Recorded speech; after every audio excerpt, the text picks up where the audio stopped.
Hello everyone, welcome to my YouTube channel. আজকের ভিডিওতে তোমরা পাবে ক্লাস 6 এর বেঙ্গলি 6 নম্বর পাঠ বৈজ্ঞানিক মানসিকতা এবং আমাদের সমাজ সমস্ত পাঠের প্রশ্ন উত্তর খুব সহজ করে দেওয়া হয়েছে। তাই তোমরা শেষ পর্যন্ত মনোযোগ দিয়ে দেখো এবং ভিডিওটি ভালো লাগলে অবশ্যই চ্যানেলটি সাবস্ক্রাইব করে রাখবে। তোমাদের 2 নম্বরে রয়েছে নিচের প্রশ্নগুলিতে হ্যাঁ বা না লিখো। ক নম্বর হলো মানুষ স্বাভাবিকভাবেই কৌতূহলী, হ্যাঁ বা না? উত্তর হবে হ্যাঁ। খ নম্বর হলো কিছু সংখ্যক প্রাচীন রীতিনীতির সঙ্গে বৈজ্ঞানিক কারণও জড়িত থাকে, হ্যাঁ বা না? উত্তর হবে হ্যাঁ। গ নম্বর হলো বিভিন্ন প্রচার মাধ্যমে প্রচারিত রাশিফল সম্পূর্ণ বিজ্ঞানসম্মত, হ্যাঁ বা না? উত্তর হবে না। 3 নম্বরে রয়েছে নিচের প্রশ্নগুলোর উত্তর দাও। ক নম্বর প্রশ্ন হলো বৈজ্ঞানিক মন ও মানসিকতা বলতে কি বোঝায়? উত্তর হবে অন্যের কথায় অন্ধভাবে বিশ্বাস না করে যুক্তি ও বিচার বিবেচনার মাধ্যমে সত্য যাচাই করার মনকেই বৈজ্ঞানিক মন বলে।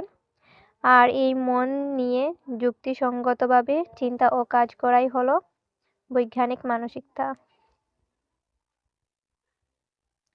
খ নম্বর প্রশ্ন হলো সাপে কামড় দিলে আমাদের কি করা উচিত? উত্তর হবে সাপে কামড় দিলে সঙ্গে সঙ্গে আহত ব্যক্তিকে কাছের হাসপাতালে নিয়ে যেতে হবে, দ্রুত চিকিৎসা করে সাপের বিষ বের করতে হবে। গ নম্বর প্রশ্ন হলো কেন আমাদের সমাজ থেকে অন্ধবিশ্বাসগুলো দূর করতে হবে?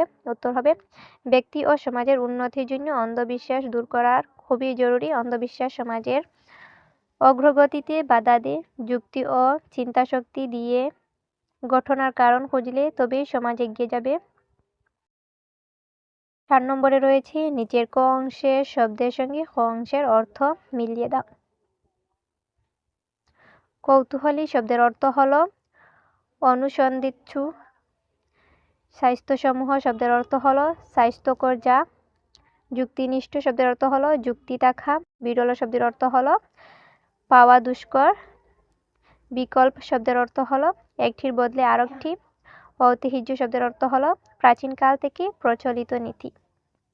5 নম্বরে রয়েছে নিচের প্রশ্নগুলোর উত্তর দাও। খ নম্বর প্রশ্ন হলো বাইরে থেকে বেরিয়ে আসার পর সেই কাপড়েই রান্নাঘরে ঢুকতে না দেওয়া কি কোনো সংস্কার? এই কাজের পিছনে কি ধরনের বৈজ্ঞানিক ব্যাখ্যা লুকিয়ে রয়েছে? উত্তর হবে বাইরে থেকে এসে সেই কাপড়েই রান্নাঘরে ঢুকতে না দেওয়া কোনো সংস্কার নয়, এর পিছনে বৈজ্ঞানিক কারণ আছে। সেটি হলো বাইরে থেকে এলে কাপড়ে ধুলো ও রোগ জীবাণু লেগে থাকতে পারে, যা খাবারে পরে অসুস্থতা ঘটতে পারে, তাই পরিষ্কার হয়ে রান্নাঘরে ঢোকা উচিত।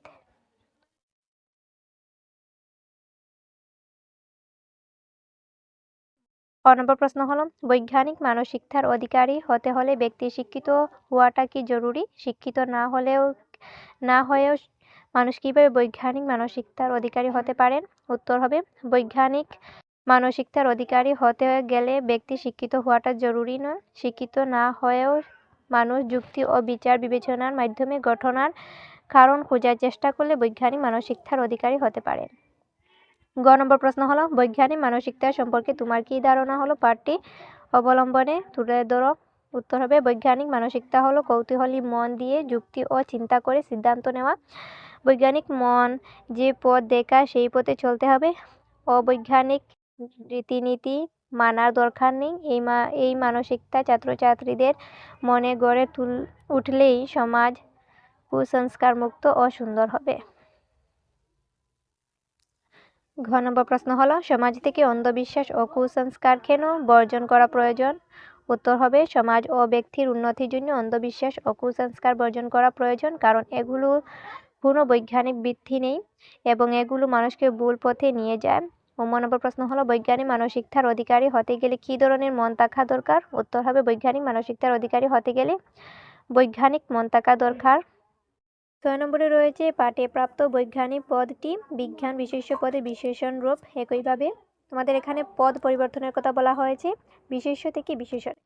উদাহরণ হিসেবে দিয়েছে শরীর, বিশেষণে হবে শারীরিক। তেমনভাবে বাকিগুলো হবে ইতিহাস, ঐতিহাসিক, দিন, দৈনিক, বাণিজ্য, বাণিজ্যিক, ভূগোল, ভৌগোলিক। 7 নম্বরে রয়েছে নিচের শব্দগুলোতে অ উপসর্গ যুক্ত করে বিপরীত শব্দ তৈরি করো। নিচের উদাহরণটি লক্ষ্য করো। উদাহরণ হিসেবে দিয়েছে বৈজ্ঞানিক, অযুক্ত হয়ে হবে অবৈজ্ঞানিক। এখানে ও প্রথমে যুক্ত করার কথা বলা হয়েছে। যেমন বাকিগুলো হবে সময়, অসময়, সাধু, অসাধু, ন্যায়, অন্যায়, ক্লান্ত, অক্লান্ত, শান্ত, অশান্ত, জ্ঞান, অজ্ঞান। 8 নম্বরে রয়েছে নিচের শব্দগুলোর গুণবাচক বিশেষ্য পদটি লিখো। উদাহরণ হিসেবে দিয়েছে সরল, সরলতা। এখানে দেখো শুধু তা যুক্ত হয়েছে শেষে, তাই বাকিগুলোতে সমানভাবে তা যুক্ত হবে শেষে। যেমন নম্র, নম্রতা, দৃঢ়, দৃঢ়তা, দুর্বল, দুর্বলতা, ভদ্র, ভদ্রতা, উচ্চ, উচ্চতা। 9 নম্বরে রয়েছে পাঠে ব্যবহৃত বহুবচন পদগুলো খুঁজে বের করে লিখো। উত্তর হবে মানুষরা, ধারণাগুলো, পত্রপত্রিকা, চ্যানেলগুলো, শাখাগুলো, অঞ্চলগুলো, অন্ধবিশ্বাসগুলো, কথাগুলো, ছোট ছোট কথাগুলো, ছেলেমেয়েদের, জ্ঞান সম্প্রসারণ। ভাই এবং বোন দুজনেই ষষ্ঠ শ্রেণীতে পড়ে। একদিন সকালবেলা দুজনেই তাড়াতাড়ি করে বিদ্যালয়ের উদ্দেশ্যে বেরিয়ে যায়। সেদিন তাদের পরীক্ষা ছিল। নির্দিষ্ট সময়ে বিদ্যালয়ের দিকে যাওয়া বাসটি এসে উপস্থিত হলো, কিন্তু সে সময় বাসের সামনে দিয়ে একটি বিড়াল দৌড়ে রাস্তা পেরিয়ে যায়। সেটি দেখে ভাই দাঁড়িয়ে যায় এবং বোনকেও দাঁড়াতে বলে। যাত্রার সময় সামনের দিকে বিড়াল গেলে কোনো বিপদ হতে পারে, একথাটি যে তার কাকুর মুখে শুনেছে। সে বোনকে কথাটি বলল, কিন্তু মেয়েটি বিশ্বাস না করে বাসে উঠে যায়। এদিকে ছেলেটি আরেকটি বাসের অপেক্ষা করে পৌঁছাতে গিয়ে দেরি হয়ে যায়, তাই ভালো করে পরীক্ষায় উত্তর করতে পারেনি।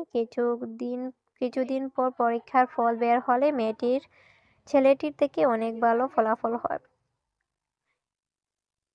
এটি থেকে তোমাদের প্রশ্ন করেছে ভাই এবং বোনের এই কাজটির মধ্যে কার কাজে বৈজ্ঞানিক ভিত্তি আছে? যুক্তিসহ উত্তর দাও। ছেলেটির জায়গা তুমি থাকলে কি করবে? উত্তর হবে ভাই ও বোনের মধ্যে বোনের কাজে বৈজ্ঞানিক ভিত্তি আছে, কারণ সে বিড়ালের রাস্তা পার হওয়াকে কুসংস্কার মনে না করে বিশ্বাস করেনি এবং নির্দিষ্ট সময়ের বাসে উঠে সময় মতো পরীক্ষায় পৌঁছায়। ফলে সে ভালো ফল করে। ভাই কুসংস্কারে বিশ্বাস করে দেরি করা পরীক্ষায় ভালো করতে পারেনি। আমি ছেলেটির জায়গা থাকলে কুসংস্কারে বিশ্বাস না করে সময় মতো বাসে উঠতাম।